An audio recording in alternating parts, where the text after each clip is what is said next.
Сәлем достар, менің есім Қайырбек, мен химия пәні мұғалімімін. Бүгін біз сіздермен тотығу тотықсану реакцияларын қарастырамыз.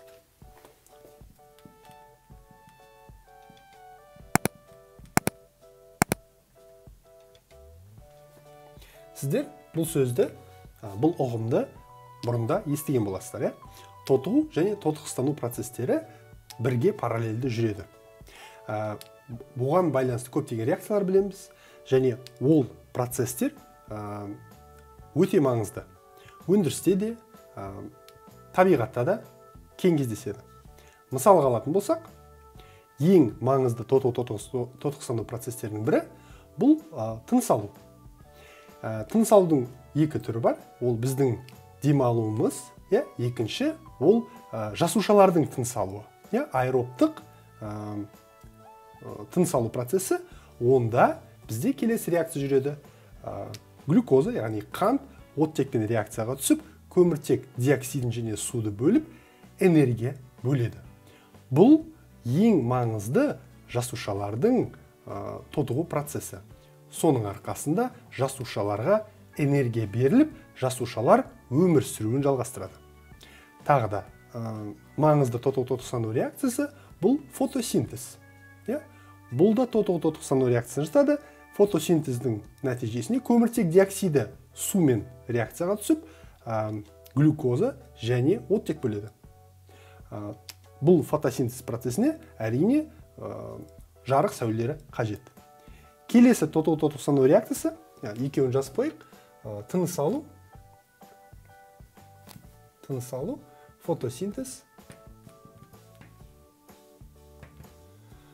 Келесі мысал, бұл жану процесін білесіздер. Мысалға отынның жануы. Бұл да тотығу-тотықсану реакциясына жатады. Аккумуляторлардың жұмысы, яғни аккумулятор не істейді? Автокөліктегі ол автокөлікке энергия береді. Яғни энергия ол жерде электроэнергиясы. Электроэнергиясының шығарылуы ол белгілі бір химиялық реакцияның нәтижесінде пайда болады. Қандай реакцияның нәтижесінде? Әрине тотығу-тотықсану реакцияның нәтижесінде. Келесі мысалыға біздің ұялы телефондарымыздың жұмыс жасауы, ондағы батарея. Батарея қалай энергия шығарады, электроэнергиясын? Ішінде химиялық процесс жүреді, ол бізде тотығу-тотықсану реакциясы. Тағы да бір мысал, нитрификация естіген боласыздар. Бұл топырақта бактериялардың азоттың қосылыстарын айналдырады және оның иондарына айналдыратын процесс. Бұл да тотығу-тотықсануға жатады. Сонымен, тотығу-тотықсану ол өте кең ауқымды процесс, ол табиғатта да, өндірісте де жүргізіледі. Біз қазір соның химиялық процесінің қандай өзгеріс болатынын қарап көрейік.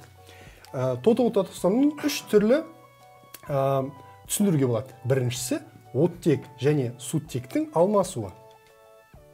Үш түрлі түсінікпен қазір бұны біз талқылаймыз. Оттек немесе сутектің алмасуы. Мысалға, егер де біз магнийге оттек қосатын болсақ, магнийдің оксиді түзіледі. Реакцияны теңестірсек, мында екі қоямыз, мында екі қоямыз. Бұл реакция тотығу-тотықсану. Оттек және сутектің алмасуы тұрғысынан бұны айтатын болсақ, не себепті бұл тотығу-тотықсану? Себебі магнийге оттек қосылды.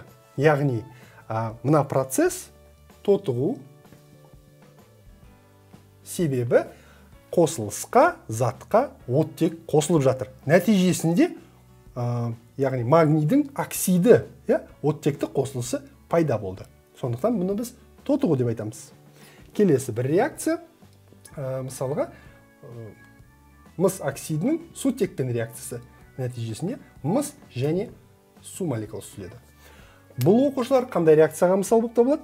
Бұл тотықсыздану. Тотықсыздану дегеніміз не? Тотықсыздану ол сутектің қосылуы. Сонда бірінші тотығу-тотықсанудың түсініктемесі ол егерде оттек қосылысқа қосылып жатса, бұны біз тотығу деп айтамыз, ал сутек қосылып жатса, оны біз тотықсыздану деп айтамыз. Келесі екінші ұғым. Екіншіден біз тотығу-тотықсануды электрондардың алмасуы тұрғысынан қарастыраламыз. Электрон алмасуы. Мысалға, осы реакцияда бізде электрон алмасуы жүріп жатыр ма? Соны байқап көрейік.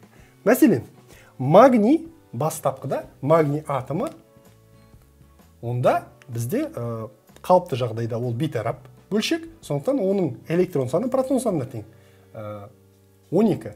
Ал протон мен электрон саны тең болғандықтан бізде атомның заряды 0-ге тең болады. Яғни 12 электрон бар, заряды 0.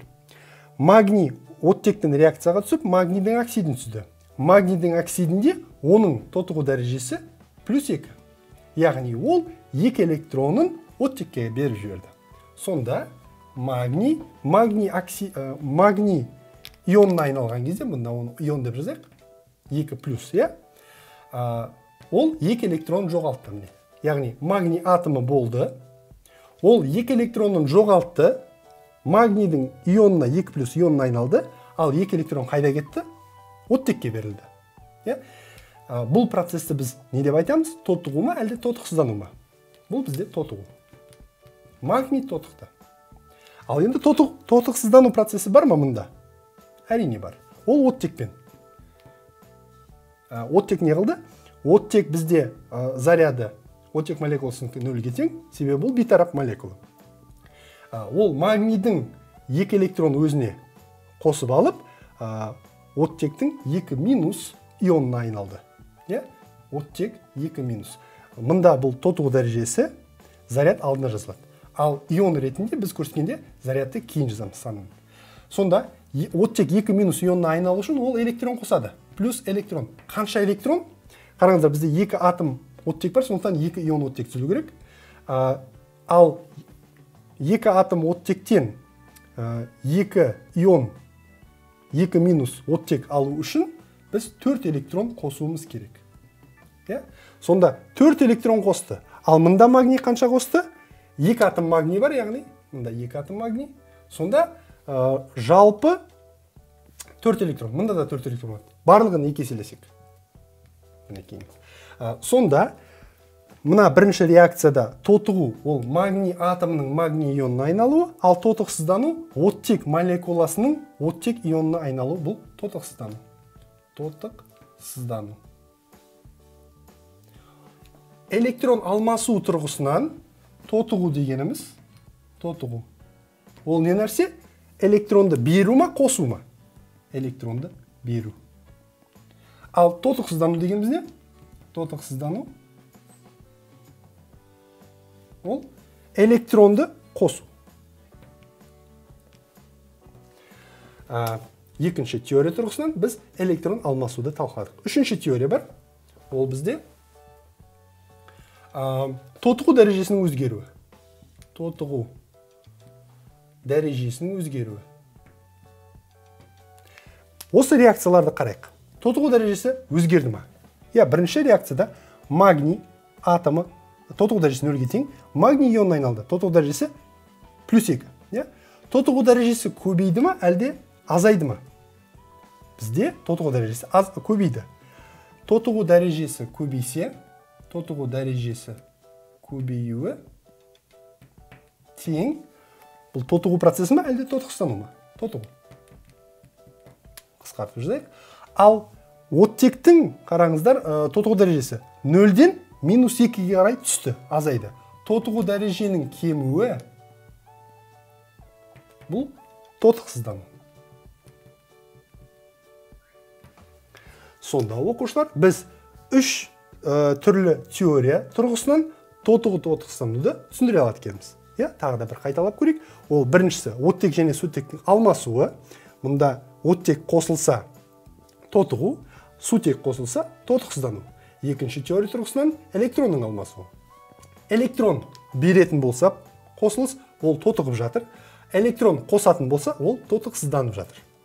Үшінші теория тұрғысынан тотығу дәреженің өзгеруі. Тотығу дәреже мысалға көбейіп жатса, 0-ден +қа қарай, ол тотығып жатыр. Қосылыс, яғни магний. Ал тотығу дәреже түсіп жатса, 0-ден -ке қарай, ол бізде кеміп жатыр, тотықсыздану процесі болады екен.